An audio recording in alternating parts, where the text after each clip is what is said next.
Hey guys, as you may or may not know, Apple had its keynote speech at its WWDC 2013 conference today.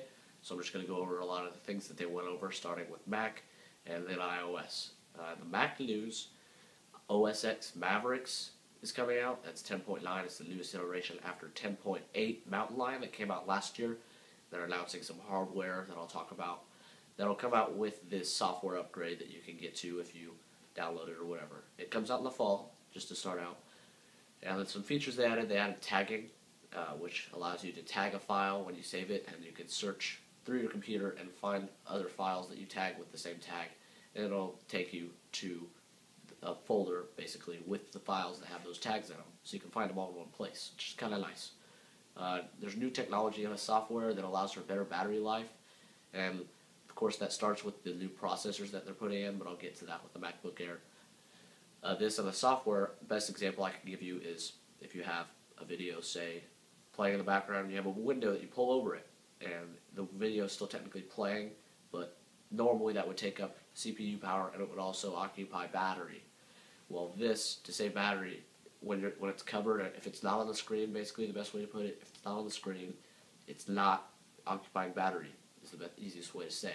So you cover it, and it's not using battery, it's still technically there, and you pull it off, and it's still there, rolling just as if it never stopped. And so that's one of the things that allows you to get way better battery life out of your Mac laptops now.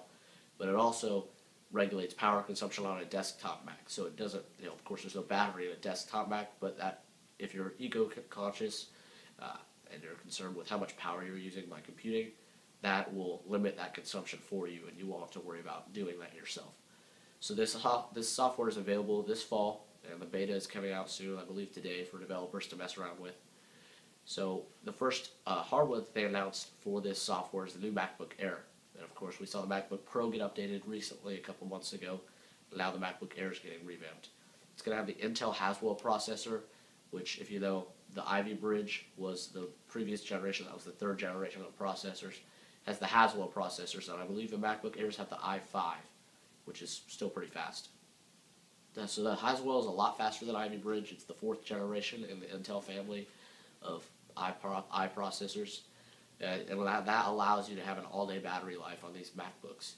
The 11-inch, which is available from $999, that allows you to get a 9-hour day out of recharge, which is nice. And that's really long if you think about it. And then the 13-inch, which is available from $1099, just a $100 bump, which if you think about it, that's pretty good for Apple anyway. And that allows you to get a 12-hour battery charge out of it for a day. So like I said, those are already on sale in the Apple Store right now. You can go check that out if you want to get one. They're already on sale. So yeah, if that's something you want, go on that. The Mac Pro has been pretty hyped afterwards because it's not a lot of people know how much it's going to cost or anything, but we know the specs. It's got a 12-core Intel Xeon, and it's got a graphics chipset that allows it to hook up to three 4K processors, which is the next step up from 1080p. It's higher res than 1080p, which is hard to think about if you've never seen one, but 4K processors and graphics cards and monitors are really, really good these days, and they're getting better, and hopefully they'll be able to make them so that they're less expensive. So yeah, I suggest you check that out. Like I said, the Mac Pro, it looks real nice. It's coming out later this year, and there's no price on it yet. So go to Apple's website if you want to check out how it looks and other features that I didn't mention. What a lot of you may be watching this video for is iOS 7, which is pretty unique. So I'll start off by saying that they quoted it as a stunning new UI, which I agree with. It's definitely new. It's not too much of a departure from the current look of iOS to where it'll scare people off, but it might shock people. Like, it shocked me when I first saw it, and I'm a power user, so it'll take some getting used to. But it's flat. It has a flat look and pastel colors while it maintains its complexity, so it doesn't look too simple. Like, for example, I find Windows Phone to look really simple and almost too simple. So it maintains its complexity that it already has in the design currently. It's very gesture-based and responsive to motion, and it allows access to the notification center from the lock screen. Besides that feature, there are a lot of new features that came out today that are pretty new, other than if they're an upgrade. So I'm just going to start off with those. First, it allows you to have what's called Control Center, where you swipe up from the bottom, anywhere on the phone, and you'll get access to a bunch of toggles like Wi-Fi, cellular data, airplane mode, and even a flashlight, which is pretty handy, and I'm kind of excited for that, to have that anywhere on my phone.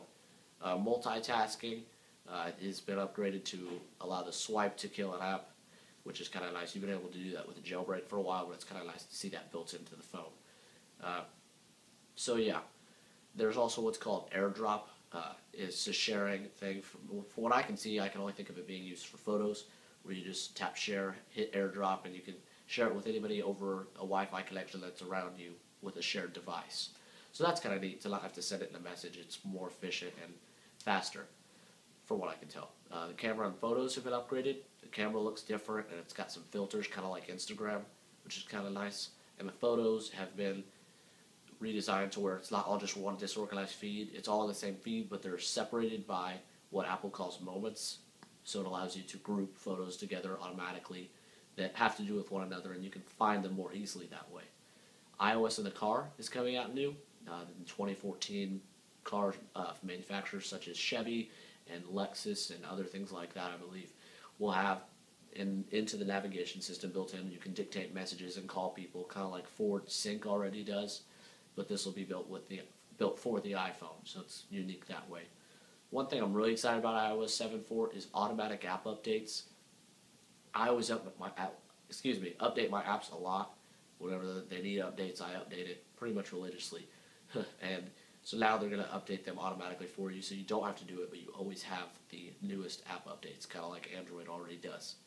Notification sync is what will allow you to have synced notifications from device to device, iPad to Mac to iPhone, and then you won't have to mess with dismissing them on other platforms. So yeah, there will be message and call blocking is the last new feature that I wanted to talk about, and it's kind of nice because it allows you to block messages and calls from, either unauthorized numbers or numbers that you're just tired of hearing from. Some of you probably know what I'm talking about. So yeah, the beta for developers of iOS 7 is available today, and you can go get that if you have a developer account. And it's also compatible with the iPhone 4 or later. And of course, we'll see this in the fall when they release the newest iPhone. iTunes Radio is the last thing I want to talk about, they talked about it with iOS 7, but it's kind of a separate thing, so I wanted to discuss it separately. It's built into the Music app on either your iPhone, iPad, or your Mac, or even your iTunes program in Windows, which I'll be enjoying, of course. And it allows you to create stations and listen to stations based on genre, artist, song, anything like that, kind of like Pandora and Spotify. But what sets it apart price-wise is it allows you to remove ads if you have an iTunes Match subscription, which is available for $25 a year. And to put that in perspective, Spotify costs $10 a month, and Pandora costs $4 a month, I believe. And this comes out to about $2 a month, a little more than $2 a month. So yeah, if you have any questions, just hit me up in the comment section below, or on Twitter, or Google+, or whatever you want to do, and I'll be happy to answer some questions for you. I encourage you to do a little research and look up what else was announced. If I missed anything, let me know. I'll learn to get better in the future. And thanks for watching.